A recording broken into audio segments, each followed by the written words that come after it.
MCD चुनाव एक high profile चुनाव बन चुका है।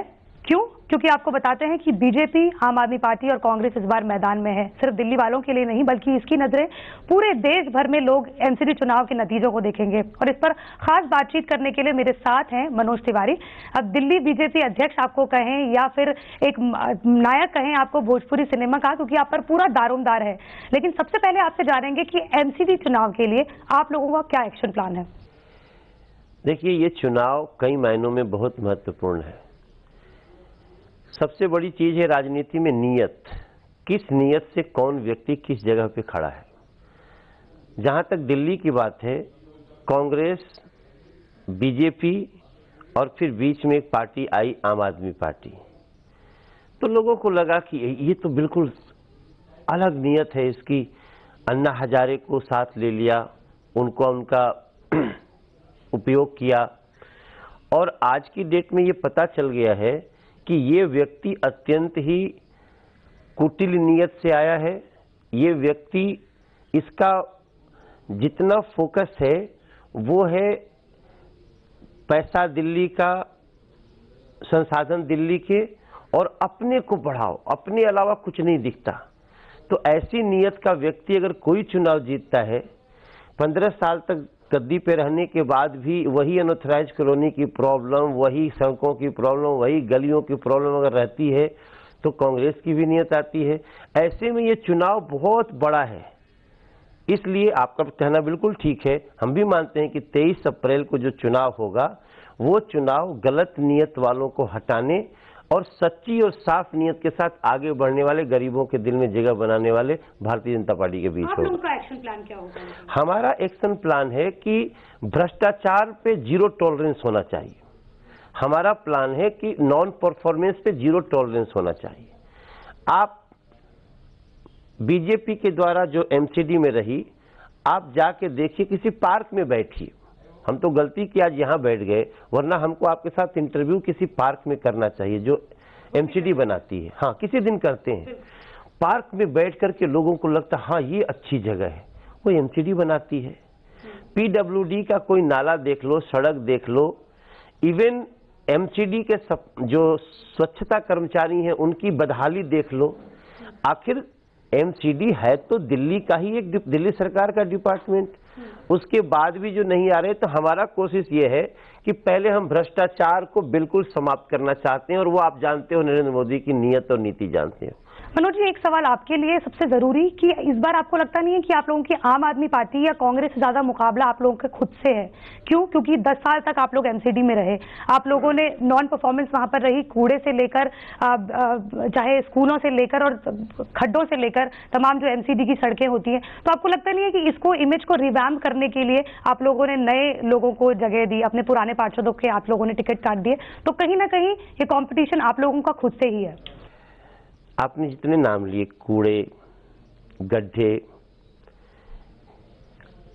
आप लोगों को जो आप, मतलब मैं दर्शक को बता रहा हूं कि शायद दर्शकों को ये पूरा जो बड़े ढंग से ये बता नहीं गया कि कूड़े से बिजली बना रही है एमसीडी। दिल्ली सरकार, कांग्रेस जवाब दे।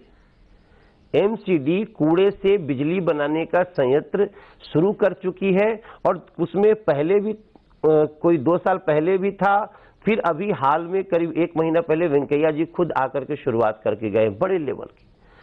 तो जो संस्था कूड़े से बिजली बना सकती है, वो कूड़े को किस प्रकार से वेस्ट मैनेजमेंट को देख रही है, ये एक उदाहरण है। जो दिल्ली कूड़ा उठाना, लेकिन कूड़ा उठाना, क्योंकि ईस्ट दिल्ली, उस पर आ रहा हूं मैं।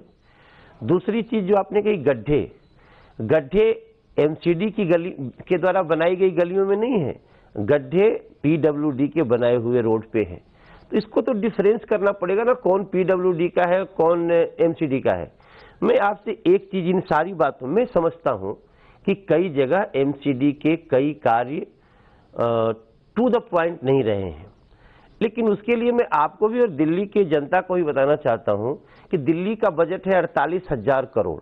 जिस प्रकार से बातें हो रही, ऐसा लगता है आधा एमसीडी देखती है, आधा दिल्ली सरकार देखती है।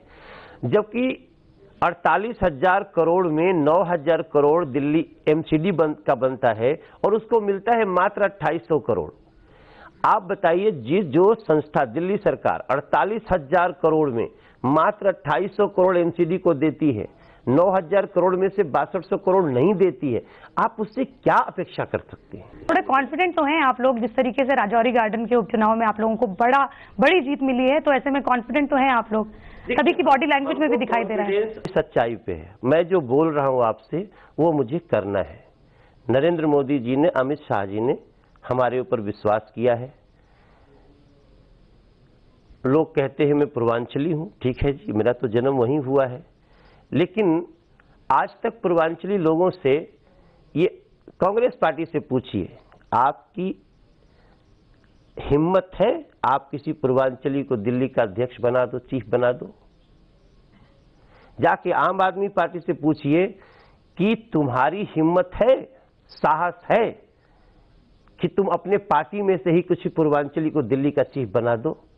आप बना दो दोनों, मनोज तिवारी वापस हो जाएगा। ठीक है, पूर्वांचली पे ही मेरा अगला सवाल भी था, क्योंकि पूर्वांचल में या बिहार रीजन में या दिल्ली के उत्तर प्रदेश के पूर्वांचल में आपकी फैन फॉलोइंग भी बहुत है। जब भी हम आपके साथ रैली में भी जाते हैं तो लोग आपका सेल्फी भी खिंचाते हैं, आपके साथ बातें भी करते हैं। तो आपको लगता है कि ये रीजन भी रहा है कि वोट परसेंटेज आपके कारण भी बढ़ेगा पूर्वांचलियों का, खासतौर पर जो कि आम आदमी पार्टी की तरफ विधानसभा में हो गया था? बात परसेंटेज की नहीं है, बात है सभी समाज को सम्मान देने का, सभी वर्गों को, सबका साथ सबका विकास, वो भारतीय जनता पार्टी कर रही है। मैं याद है मुझे, मैं संजय कॉलोनी में गया था और एक करीब 56 साल की महिला ऐसे झोला उठाई, उसका पति विकलांग है, उसके बेटे को लकवा मारा हुआ है, झोला उठाई ऐसे लेके जमीन पे डाल दी, मैं आपको वीडियो दूंगा, और बोलती है मुझे जीवन से मेरे को मुक्ति दे दो, मैं बर्दाश्त नहीं होता ये सब। लेकिन जिस महिला को आपने टिकट दिया था, जिसके झुग्गी में गए थे, उसको आपने टिकट दिया था, वो करोड़ों की मालकिन निकली, करोड़ों के जायदाद भी थी उसके पास। गलत है। ये अरविंद केजरीवाल जी की घबराहट है कि मनोज तिवारी झुग्गियों से कैसे किसी को टिकट दे दिया। आप जाओ उसके पास, जो सुनीता नाम की जो लेडी है, वो उस पूरे झुग्गियों के साथ काम कर रही है। अगर उसका घर उसी झुग्गियों में, अगर उसका घर 50 गज में है, मुझे वो भी पता नहीं था, तो क्या किसी झुग्गी वाले को 50 गज में घर में रहने का उसको नहीं बनता है क्या? उसका अधिकार नहीं है क्या? किसी झुग्गी वाले को अगर 30-35 हजार रुपया महीना किसी घर से किराया मिलता है तो अरविंद केजरीवाल का आंख फटता है क्या? कांग्रेस की सांस ऊपर चलने लगती है क्या किसी झुग्गी वाले को अगर 30-35 हजार रुपया किराया मिलता है तो? मैं आपसे एक दरख्वास्त भी करूंगी, क्योंकि आप गाना बहुत मधुर गाते हैं, तो आपने बीजेपी के लिए, जब अगर बीजेपी जीत जाती है उसके लिए अगर आपने कोई गाना तैयार किया हो या बीजेपी के लिए कोई गाना तैयार किया हो तो आप हमारे दर्शकों को।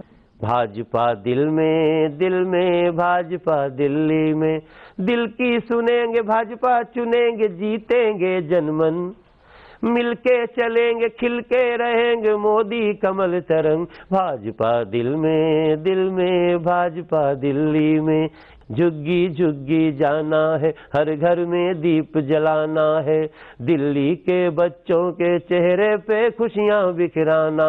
जिसने दिल्ली को कष्ट दिया, सब मंत्री संतरी भ्रष्ट दिया, हम उनको सबक सिखाएंगे, दिल्ली दिलवाली सजाएंगे, हो खुशियां बुनेंगे, मिलके चलेंगे जीतेंगे जनमन, मिलके चलेंगे खिलके रहेंगे मोदी कमल तरंग। जिसने जेब पे डाका डाला उसको सबक सिखाना है, झूठे वादे वालों से अपनी दिल्ली को बचाना है। आखिरी सवाल आपसे पूछना चाहेंगे, ईवीएम पर जो अरविंद केजरीवाल हैं वो कई बार कुछ कह चुके हैं, कई बार सवाल उठा चुके हैं, उनकी पूरी पार्टी उठा चुकी है।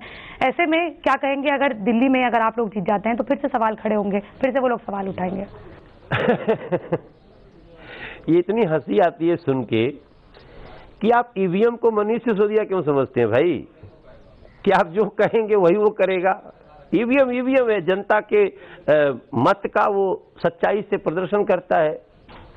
अब ये बात न सोचिए, आपने कहा मनीष जोगिंदर आउट, लात मारो, तो लात मार दिया। मनीष